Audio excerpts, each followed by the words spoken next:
Bonjour, bonjour tout le monde. Merci aux courageux qui ont bravé la neige et qui sont restés jusqu'au bout. Avant de commencer, je propose qu'on se présente rapidement. Présenter, Xavier.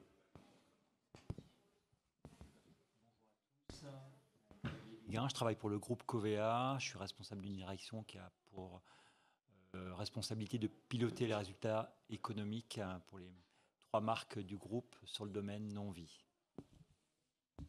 Sébastien Kuntz, directeur de l'actuariat groupe chez Groupama et notamment en charge du modèle interne et de la modélisation des risques dont on va parler. Et donc Marc Raymond, directeur associé chez Babylon Consulting.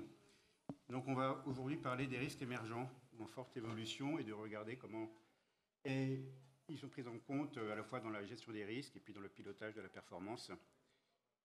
Pour commencer, on va déjà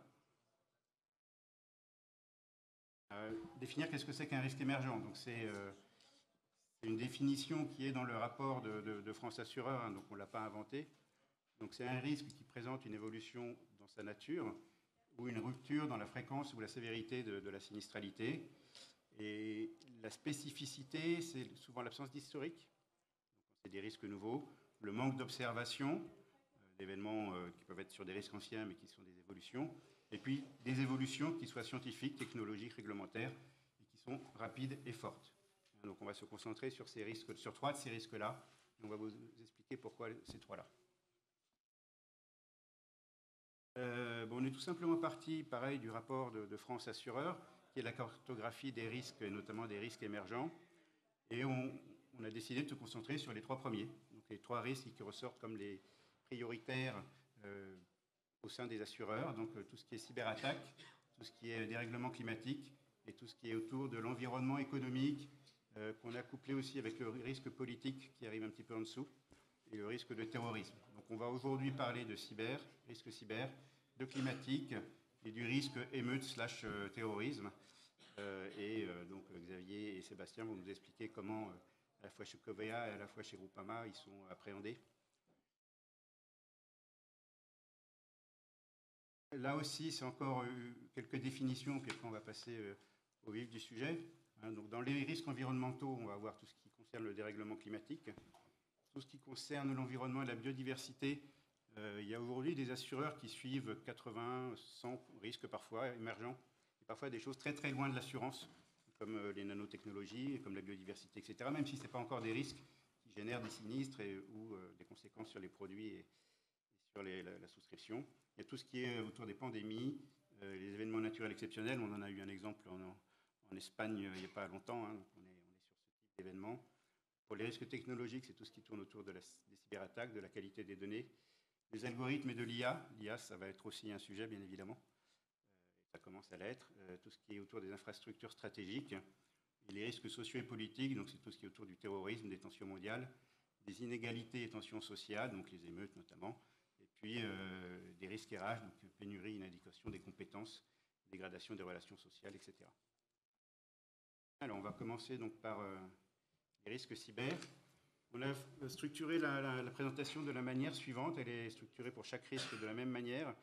Des éléments de contexte, des informations sur les données qui sont disponibles aujourd'hui, des informations sur les modèles qu'on utilise aujourd'hui pour modéliser ces risques, et puis après les résultats et les anticipations de leurs évolutions. Alors sur les risques cyber, on vous a mis quelques chiffres. Donc on voit que ce sont des risques en forte augmentation. Vous avez un graphique en rouge ici qui montre que les risques cyber, donc en 2024, ont augmenté de 30% par rapport à 2023. 2023 ayant eux-mêmes augmenté de pas loin de 30% par rapport à 2022, etc. En 2024, le secteur de la santé a été particulièrement touché. Vous avez tous en tête les hôpitaux qui ont eu des attaques de type ransomware, et puis même via Média, donc il y a un spécialiste du tiers payant qui a eu des données qui ont été extraites et on a demandé après des rançons. Donc le risque, il évolue fortement. Pour autant, sur la partie de droite, on voit, là c'est la partie assurantielle. Vous avez dans le graphique où il y a des bâtons jaunes et verts, les évolutions des primes d'assurance. Donc on voit que les primes d'assurance ont fortement augmenté du fait que le risque augmente. Et du coup, le S sur P des 2 dernières années est bon. mais parce que les primes ont fortement augmenté. Et donc une évolution de la sinistralité qui montre là aussi que pour la partie assurée, parce que tout le monde n'est pas assuré, pour la partie assurée, on a eu sur 2023 une année relativement calme en termes de nombre de sinistres et de sévérité des sinistres. Donc un contexte un petit peu ambivalent avec un risque qui augmente de manière évidente, mais de la partie assurée de ce risque, elle, qui est encore pour l'instant relativement maîtrisée.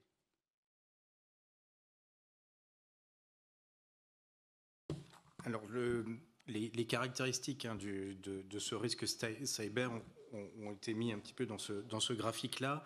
Alors, même si ça peut être mouvant, puisque aujourd'hui, le risque cyber, ça reste qu'un risque man-made du fait de l'homme. Mais c'est vrai qu'on peut se poser la question dans l'avenir avec l'IA générative et l'automatisation, si ça restera toujours un risque man-made et pas finalement un risque du fait de Dieu, mais Dieu qui est aujourd'hui la machine.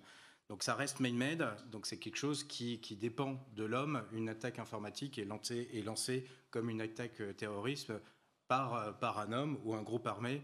Donc ça pose la question de sa fréquence. Autant les risques climatiques, ça répond à des phénomènes, on va dire, physiques. Le risque man-made, lui, dépend surtout de la volonté humaine. Donc c'est man-made, on a vu que ça pourrait être évolutif, mais en tout cas c'est évolutif. Aujourd'hui, les attaques cyber qu'on a aujourd'hui ne sont pas les mêmes attaques qu'on avait il y a 10 ans. Donc il y a des techniques qui évoluent, il y a des moyens de protection qui évoluent, ce qui fait que on n'a pas un historique, on va dire, homogène sur des attaques cyber, de la réponse et des coûts. Donc ça continuera à évoluer et c'est qui rend aussi le risque toujours émergent, même si ça fait maintenant quelques années ou quelques dizaines d'années qu'on parle de risque cyber.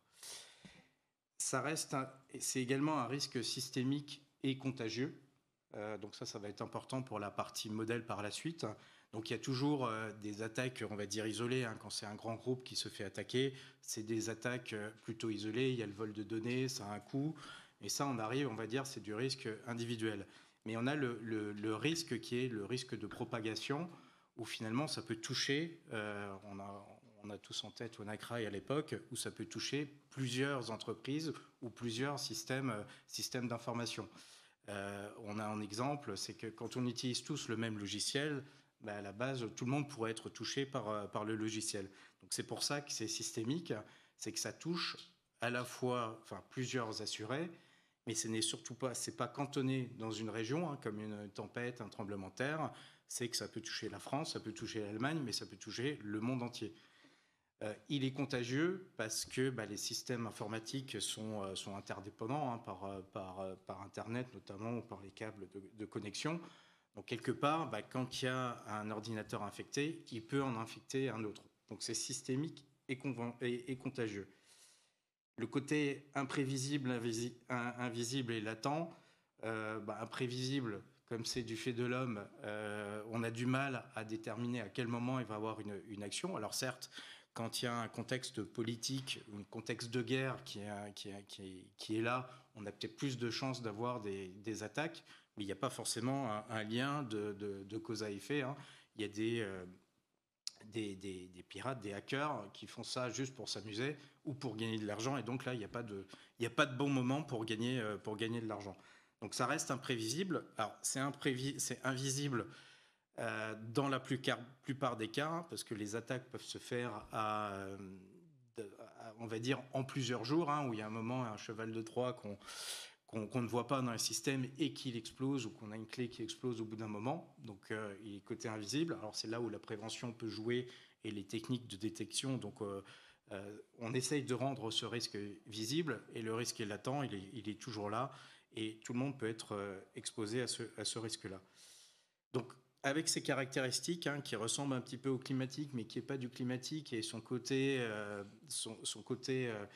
non défini géographiquement, fait qu'il y a des difficultés à modéliser. Et pour modéliser, on a besoin de données. On le verra, c'est un peu le leitmotiv de notre présentation, et des données homogènes sur un long terme, parce que sinon on aurait du mal à modéliser. Alors il existe différentes sources de données, je ne rentrerai pas dans les détails ces différentes sources. Je pense que la plus importante, c'est les données internes. On vend tous, enfin presque tous, des produits avec des garanties cyber. Donc, à force, on peut commencer à modéliser le risque, au moins la partie attritionnelle de ce risque-là. Après, il y a des bases de données qui existent, qui sont plus ou moins simples à utiliser, plus ou moins complexes et plus ou moins complètes. Donc là, vous en avez quelques-unes. La difficulté, c'est elles sont basées pour la plupart du temps sur des échantillons, sur des interrogations. On ne peut pas toujours dire qu'elles sont exhaustives. Elles peuvent être biaisées aussi, puisque par le passé, et Marc le mentionnait, on a eu beaucoup d'attaques dans le secteur médical. Donc on a l'impression que le secteur médical, il concentre tout. Et ce qui n'est pas le cas, c'est qu'on voit récemment, depuis l'été, vous l'avez vu en France, il y a beaucoup plus d'entreprises qui sont touchées. Il y a eu SFR, il y a Picard, il y a Boulanger, j'ai eu Auchan, et là je crois qu'il y a Molotov pour ceux qui sont abonnés sur Internet. Donc on voit que ça touche tout. C'est des bases qui sont très américaines, puisqu'elles sont un peu en avance là-dessus. Donc les entreprises ou le coût des sinistres aux États-Unis, c'est pas forcément les mêmes qu'en France. Alors il y a des travaux qui sont aussi en Europe. On voit qu'avec la directive DORA, il y a des projets de constitution de bases européennes. Donc peut-être qu'à partir de l'année prochaine, les prochaines années, on aura une base plus européenne ou plus française pour faire nos modélisations. Il y a d'autres rapports que je n'ai pas mentionnés, ceux de l'AMRAE, qui sont plutôt pour le risque entreprise, avec les rapports Lucie, dont sont extraits les chiffres que tu as montrés, Marc, qui sont aussi des bases, mais en tout cas, il faut faire extrêmement attention en utilisant ces bases et être sûr qu'elles soient pas biaisées.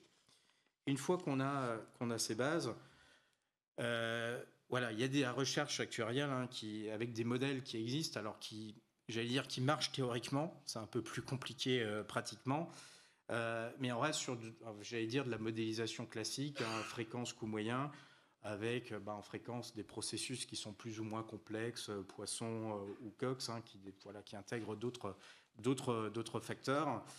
Il y a des modèles un peu plus sophistiqués, comme vous l'avez vu, on a dit que c'était un modèle contagieux. Donc quand on parle de modèle contagieux, on pense toujours à de l'épidémiologie et puis à des infections de type Covid ou autre. Et donc, il y a des modèles SIS ou SIR, qui sont des modèles épidémiologiques qui permettent de modéliser la propagation d'un virus, pas entre humains, mais entre informatiques.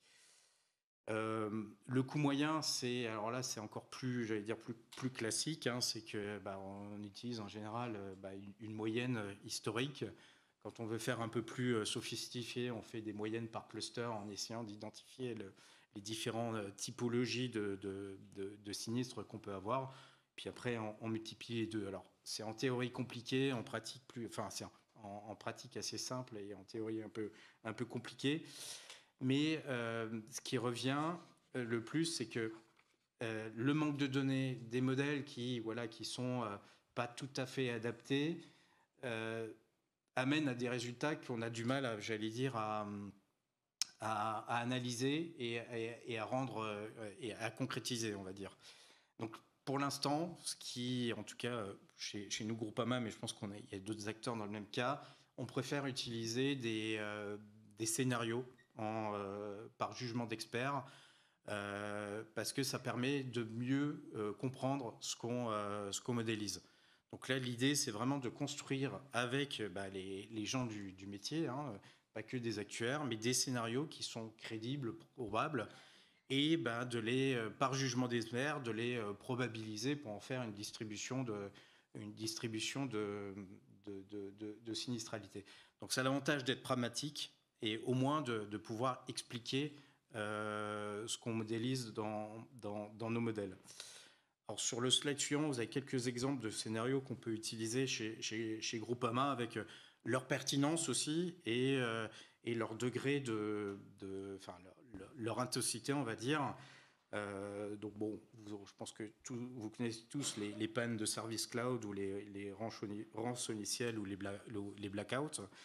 Chez Groupama, on a ajouté des scénarios qui touchent un peu à l'agriculture, l'agritech.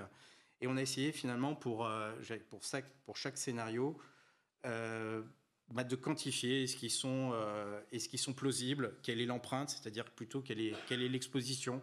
Donc finalement, là, dans les scénarios, alors on ne vous a pas donné tous les scénarios, mais le scénario qui nous semble qui va toucher le plus de monde en termes d'exposition, c'est le blackout. On a essayé de regarder aussi les fréquences. Alors là, c'est vraiment à dire d'experts et avec les bases de données qu'on peut avoir. Donc on voit quand même qu'on est sur des événements qui touchent notre portefeuille. Là, on a fait qui sont relativement faibles.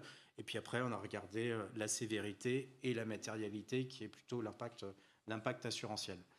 Ça fait beaucoup de jugements d'experts, ça c'est clair, puisqu'il en faut un par chaque item et pour chaque scénario.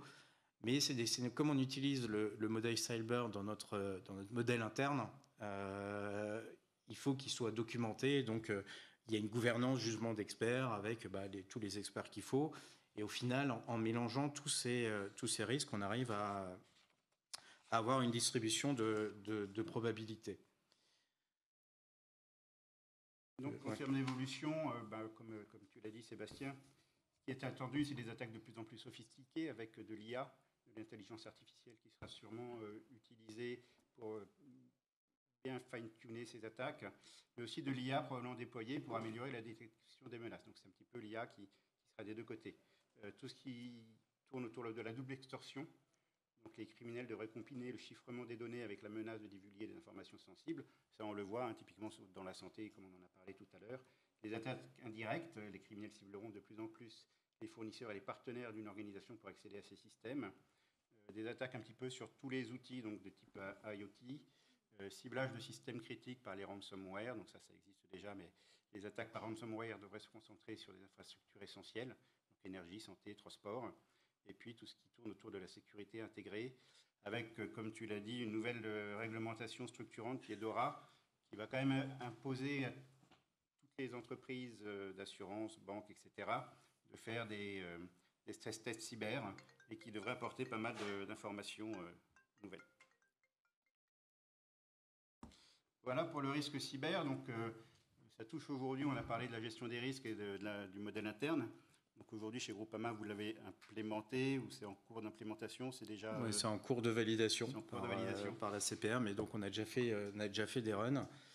Et effectivement, ça nous sert à mesurer le risque bicentenaire, mais à la rigueur, ça c'est une chose, mais surtout à calibrer notre réassurance et à justifier le calibrage de la réassurance. Donc le fait d'avoir fait des scénarios, de les probabiliser, nous permet quand même de déterminer la rétention et la portée de ce traité-là.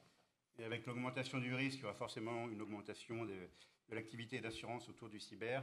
Donc ça touchera aussi le pilotage, la souscription et les produits dans un avenir prochain de manière certaine. Peut-être pour donner, alors on a une approche qui n'est pas très actuarielle pour gérer le risque, mais la première chose à faire, c'est vraiment de connaître son risque. Et la première démarche qui a été faite, c'est de rendre des garanties de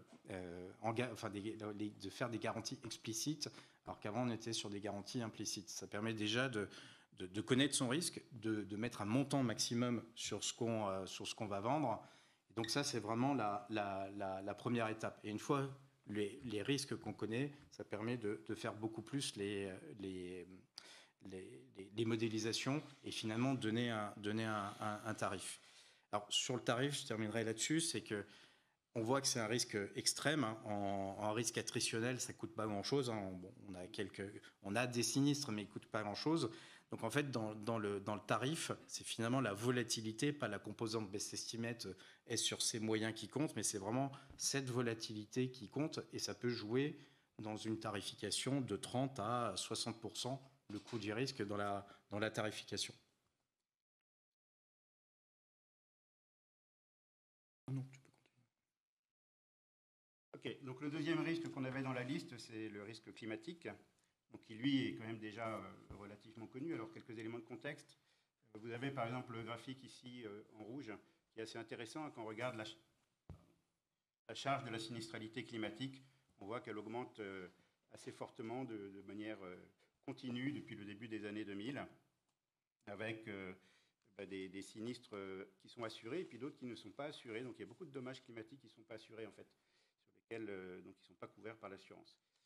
Et puis, tout ça est lié bien évidemment à l'évolution du climat, donc, notamment des températures moyennes qui génèrent des événements climatiques beaucoup plus forts qu'auparavant et de manière beaucoup plus fréquente.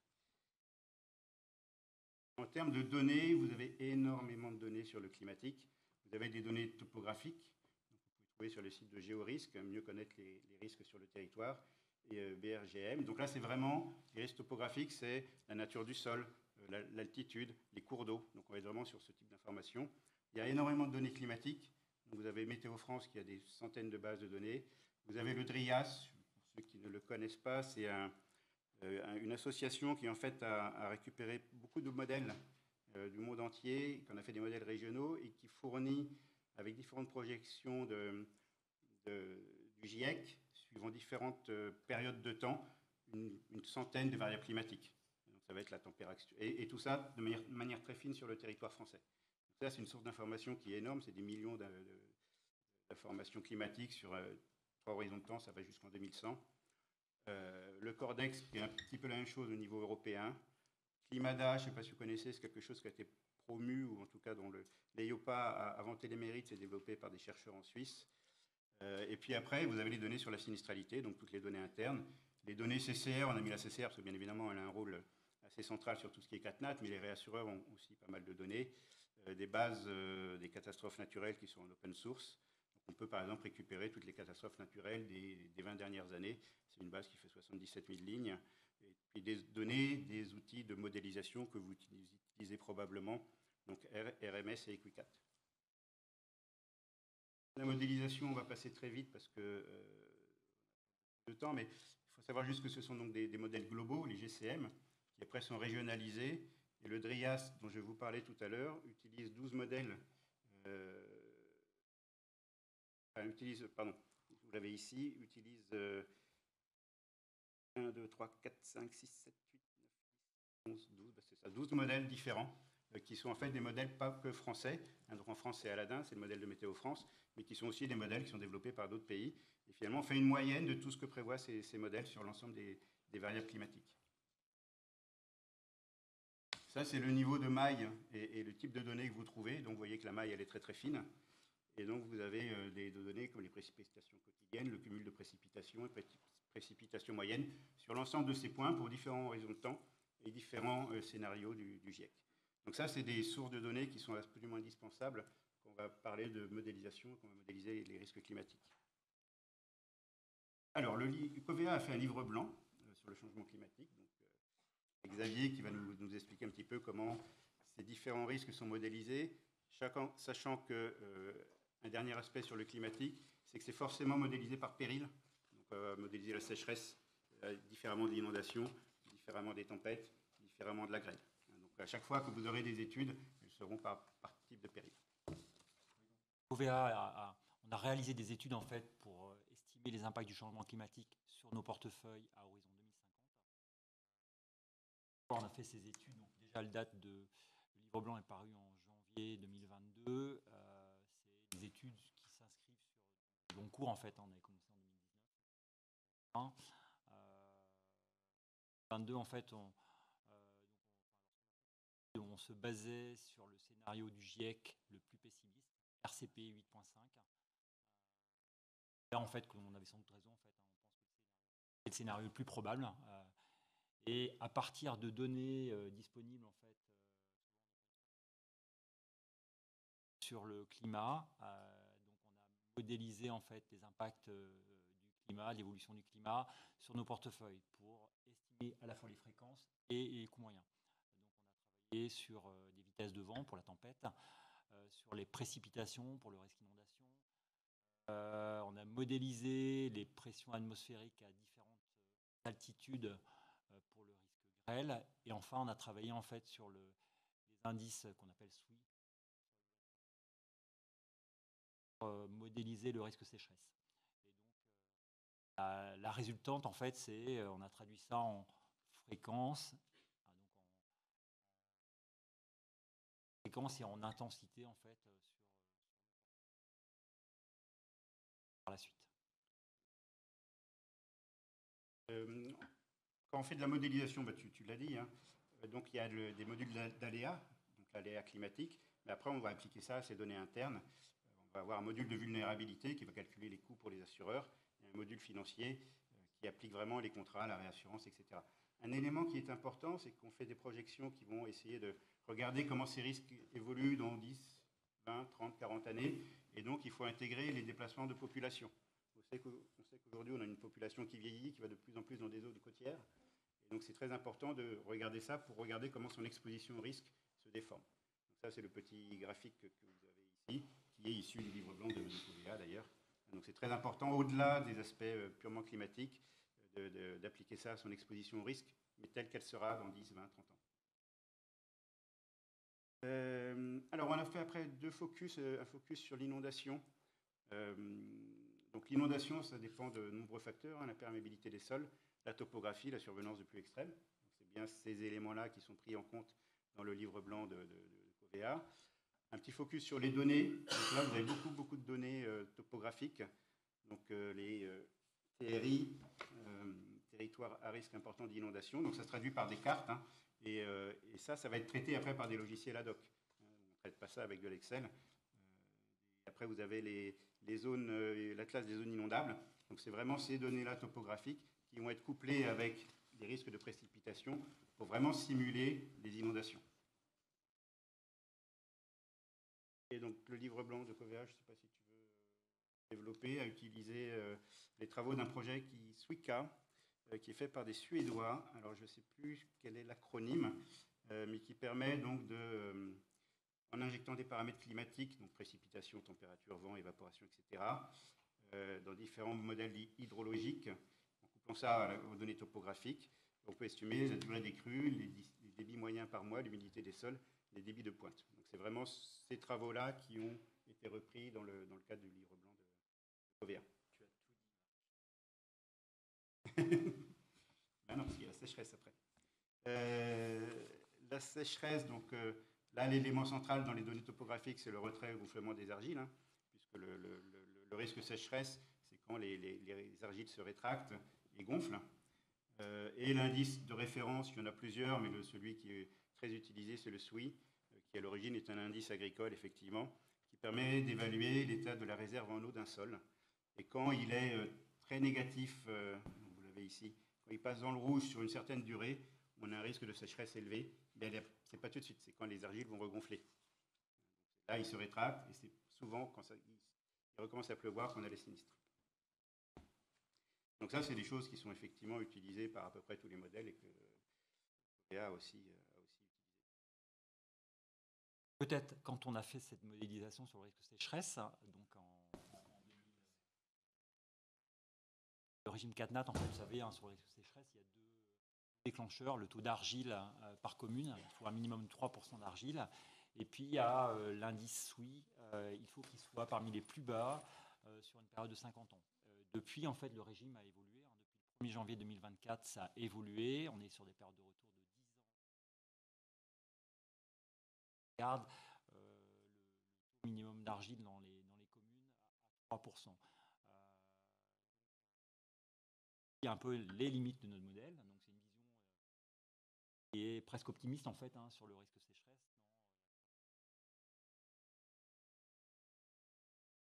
Ça, c'est juste pour vous montrer comment évolue le SWI depuis 50 ans. Vous voyez, on a pris le mois de juin 70, 80, 90, etc. Et on voit qu'en 70, il y avait encore des zones bleues en juin, donc à la fin de l'hiver, fin du printemps, et que de plus en plus, maintenant, dans les années 2020, à part les Alpes, il n'y a plus rien en bleu. Vous voyez le mois d'août, pareil, la France, elle est quand même devenue beaucoup plus rouge qu'il y a 50 ans. Et le mois d'octobre, qui avant n'avait quand même pratiquement pas d'indice SWI élevé, on voit que maintenant, le octobre 2022, la France était quand même beaucoup rouge par rapport à octobre 1972. Ces indices-là, on voit bien qu'ils évoluent, et tout l'enjeu des modèles, c'est de savoir comment ça a évolué après 2020, enfin après 2024 maintenant. Alors donc on a utilisé des chaînes de modélisation interne en fait. Donc ce que j'ai pas dit jusqu'à présent, c'est qu'en fait on a travaillé sur une maille géographique 8 km² en fait. Hein, en fait des données climatiques à un niveau global, on les a traduits à un niveau local et donc on a modélisé en fait à la fois les fréquences et la sévérité. 4 périls. Alors pourquoi ces périls? En fait, ce sont les plus importants. Donc, d'un point de vue économique, on a estimé que c'était les plus importants. On a dans le scope à terme, en fait, c'est de regarder aussi l'évolution du trait de côte, hein, parce que c'est aussi ça a des enjeux. Alors, moins financiers, mais peut-être plus humains.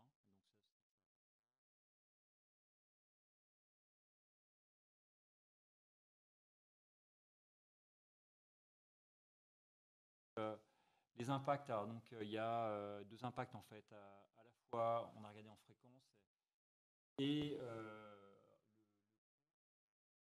l'augmentation en fait. Donc on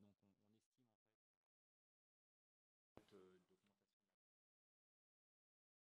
En d'autres termes, en fait, on a regardé pour des phénomènes de période de retour 10 ans. Ce qu'on constate, enfin ce qu'on a projeté, c'est que aujourd'hui ces phénomènes de période de retour 10 ans beaucoup plus souvent, donc les périodes de retour seront diminuées, dont l'impact sur la sinistralité pour Covéa à terme sur nos portefeuilles, c'est un doublement.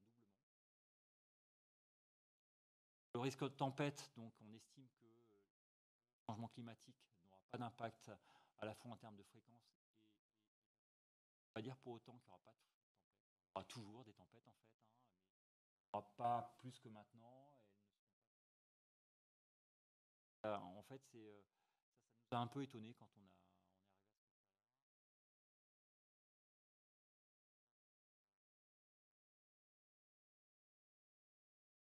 Le risque sécheresse, pour le coup, lui aussi, a augmenté, évidemment.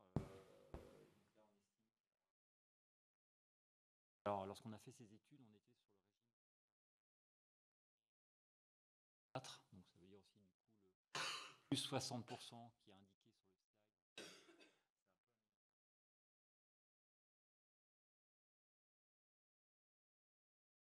Le risque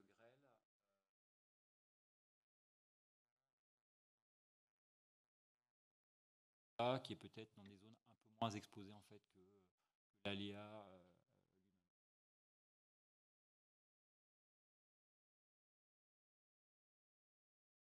Donc tout ça, c'était à horizon 2050.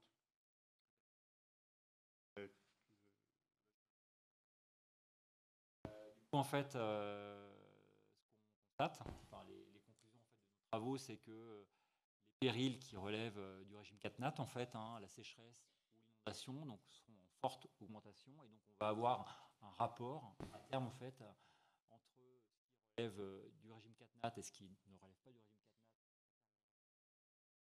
4 nat va évoluer. Et donc par rapport aux données historiques, on était sur une répartition 57-43. À horizon 2050, en fait, on estime qu'il va avoir plus, en fait, hein, par rapport à ce que je viens de dire sur le risque sécheresse. Clairement, ça aussi, ça justifie quelque part l'évolution du régime 4 nat, là, avec les évolutions de cotisations qui vont avoir lieu à compter du 1er janvier pour le coup 2025, avec un taux de cotisation qui va passer de 12 à 20% en fait sur les contrats dommages. Il y a d'autres études de place qui ont été faites sur ces périls. Donc il y a l'étude de la CCR qui doit dater de 2018 de mémoire, qui avait été présentée dans le cadre d'un congrès des actuaires. Vous pouvez trouver les slides de la CCR, on peut trouver très facilement d'ailleurs le rapport. Et puis une étude de France Assureur de 2021, voilà, qui corrobore toutes ces études vont bien évidemment dans la même direction. Et ont été faites, alors après les technologies, les données évoluent bien sûr, mais tout était fait avec le même type de modèle. Donc là, on a parlé de produits, de tarification. On le verra après, c'est un impact bien évidemment sur les zoniers. Et puis c'est un impact en gestion des risques. Je ne sais pas si tu veux en parler un petit peu, Sébastien, comment vous l'appréhendez chez Groupama. Effectivement, il y a le calibrage de la réassurance, toujours, puisque une modélisation plus fine permet de mieux effectivement capter nos rétentions et les porter. Et ensuite, il y a toute une démarche qui est dans la sélection des risques. Donc, d'avoir ces modèles-là pour aujourd'hui et pour 2050 permet aussi de mettre des barrières à la souscription pour éviter notamment d'avoir une part de marché supérieure sur des zones plutôt risquées. je ne parlerai pas ici d'interruption complète de souscription, parce qu'il faut bien que les assureurs assurent tout le monde, mais quelque part, on peut déjà éviter d'avoir cette part de marché. Et l'évolution, on va dire, de saisonniers aujourd'hui à 2050, alors 2050, j'allais dire, c'est pas tout de suite, mais ça arrivera quand même assez vite. Ça ne sert à rien de se développer dans des zones qui vont être encore plus exposées à la sécheresse que maintenant. Donc ça permet aussi de définir des stratégies à plus long terme et de réfléchir sur son réseau commercial, puisque derrière, il n'y a pas que les assurés, il y a aussi tous les agents généraux, les agences de souscription qu'il faut replacer sur l'hexagone, parce qu'il y a certains endroits, il y aura beaucoup moins de souscription. Donc cette vision plus fine, ça améliore à la fois la tarif, mais aussi la sélection des risques et la surveillance du portefeuille. Pour illustrer ce que tu viens de dire, on a repris l'exemple de la sécheresse avec deux petites choses qu'on peut effectivement mettre en place assez facilement, alors qu'on a déjà pas mal travaillé avec ces modèles. La première approche, c'est en fonction des suies de l'année passée, je sais déjà pouvoir estimer les sinistres de l'année à venir. Donc combien je vais avoir de sinistres sécheresse. Donc il suffit d'avoir la carte de retrait gonflement des argiles, de suivre les suies, et puis avec les bases de données des années précédentes, on est déjà capable d'estimer un montant ou une enveloppe de sinistralité qui après peut être intégrée dans le pilotage, dans le business plan, etc. Deuxième chose qu'on peut faire, c'est ce que tu as évoqué, c'est déformer les zoniers en fonction de... alors, ça se fait de la manière suivante. J'ai un zonier sécheresse, j'ai trouvé des corrélations entre les suies et un certain nombre de variables climatiques, donc le nombre de jours secs consécutifs, le nombre de nuits tropicales.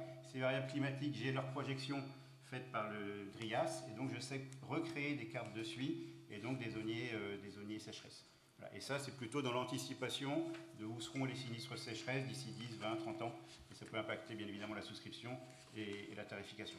Donc voilà des applications concrètes d'intégration de tous ces travaux dans l'activité opérationnelle, avec pour but de mieux piloter, savoir où seront les risques demain, anticiper les sinistres. Le dernier risque dont on voulait parler, donc qui est le troisième de la liste, c'est les risques émeutes et terrorisme. Donc toujours même approche, quelques éléments de contexte. Donc tout ce qui est émeute, alors on a en tête les émeutes de l'été 2023, 1 milliard de dommages ou biens pour les assureurs. Les émeutes en Nouvelle-Calédonie, la toute récente, sont estimées à 1,5 milliard. Et en fait, le risque émeute et mouvement populaire était considéré avant comme un peu une garantie, comme on l'a dit, comme tu l'as dit sur le cyber. C'était pas vraiment une garantie à part entière, c'était intégré dans les contrats. Aujourd'hui, c'est un sujet de préoccupation majeur pour le secteur de l'assurance, et donc il va falloir aussi adapter les contrats probablement à ce risque. Sur le terrorisme, alors on a tous en tête les grosses attaques terroristes de ces dernières années. Il faut juste avoir en tête que la France est loin derrière bien d'autres pays. 38e pays en termes de risque terrorisme dans le monde. Par contre, il est 4e en Europe. Donc ça, c'est le tableau que vous avez en haut à droite.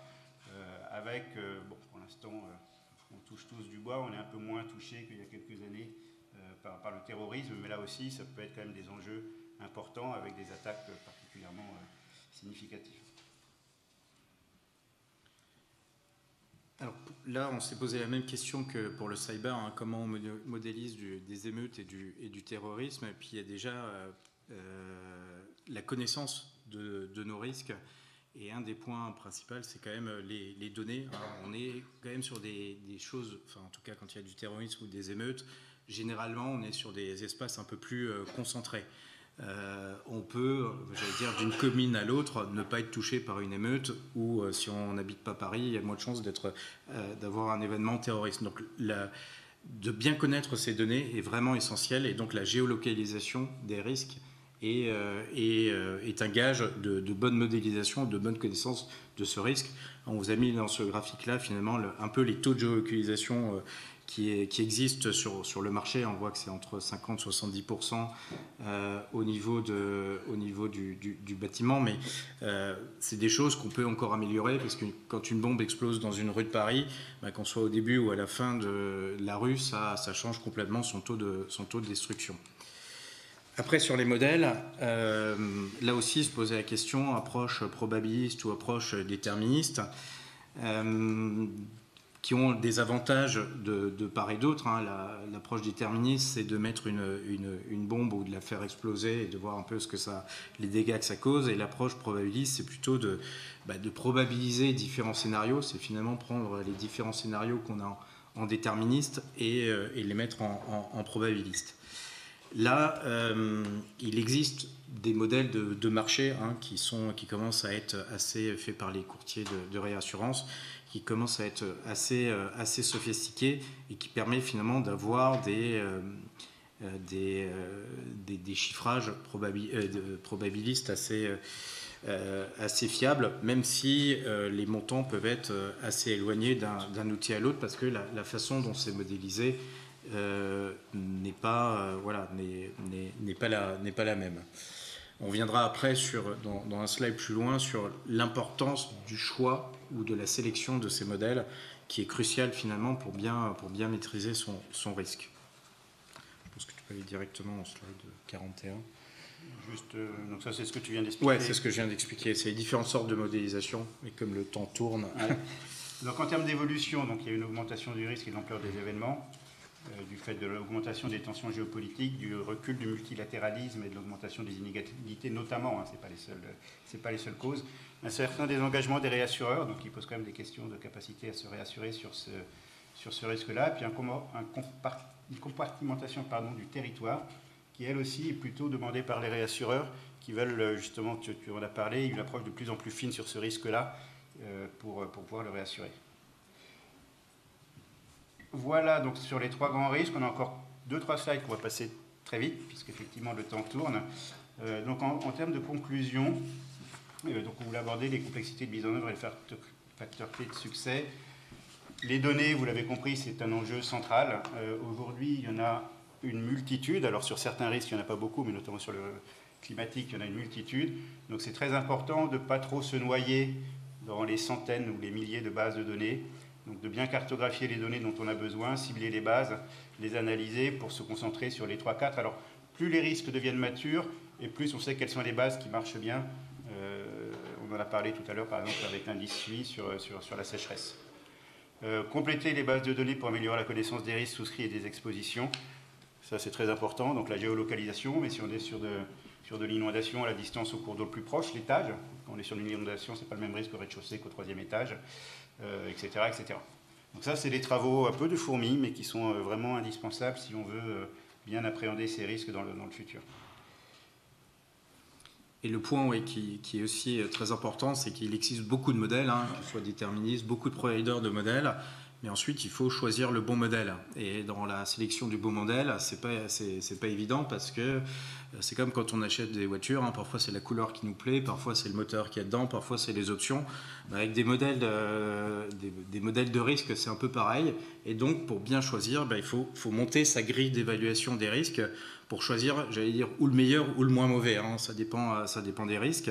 Et on vous a mis là un exemple de grille qu'on peut utiliser chez Groupama. Alors il y a beaucoup plus de critères que ça, mais il faut regarder l'exposition, est-ce que ça capte bien l'exposition au risque, le module aléa, est-ce qu'on modélise vraiment correctement le risque. Alors ça se passe par des backtesting, est-ce qu'il y a une documentation, est-ce que les cibles, ou par exemple pour le terrorisme, c'est bien ce qu'on a en tête. Il y a un module vulnérabilité, hein, en général ces modèles sont calibrés sur des données qui ne sont pas propres à la compagnie, sur des modèles américains ou sur des modèles d'ingénierie. Donc il faut toujours vérifier si le modèle de vulnérabilité reproduit aussi un petit peu les vulnérabilités qu'on a chez nous. Il y a la façon dont se prend le financier, les franchises, les limites. Donc ça aussi, ça peut être des questions. Et il y a un point aussi qui est important, c'est l'adoption par le marché. C'est quand même plus simple quand on a un modèle reconnu et qu'on est plusieurs à l'utiliser, hein, notamment vis-à-vis des réassureurs. Donc le taux d'acceptation, d'adoption par le marché est aussi important. Même si ce n'est pas le meilleur, on aura plus de facilité à discuter avec nos assurés et surtout les réassureurs pour le risque. Donc c'est vraiment clé dans la modélisation du risque. Voilà, on avait fait un dernier slide de synthèse des actions à mener, mais qu'on a, je pense, évoqué pas mal à l'oral lors de cette présentation, donc vous aurez de toute façon les slides sur le site. On va passer aux questions si vous en avez.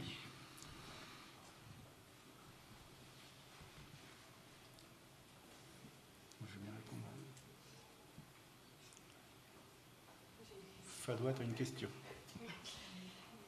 Merci en tout cas pour la présentation, c'était super intéressant. Alors, je vois très bien dans la démarche, en tout cas ORM et gestion des risques, qu'il y a bien une identification des risques, une belle évaluation des risques avec les différents modèles, que ce soit surtout pour le cyber et le dernier élément, parce que les climatiques c'est un peu plus mature. Quid des mesures d'atténuation et des KPI pour suivre et piloter ces risques au sein de l'entreprise? C'est surtout la mesure d'exposition, en fait, le KPIs, hein, parce qu'il y a quand même une corrélation finalement entre les montants assurés et ce qu'on a. Donc on suit surtout les sommes assurées par région. Quand c'est de l'émeute et du terrorisme, c'est un niveau plus fin. Quand on est sur cyber, c'est au niveau national. Et il y a bien entendu la sinistralité courante qu'on suit. Et la façon de gérer, c'est de se mettre une tolérance au risque, même si on n'arrive pas bien à modéliser le risque là, finalement, de se dire qu'on accepte, il faut fixer un scénario et puis on accepte une perte maximum et on monitor finalement par rapport à ça.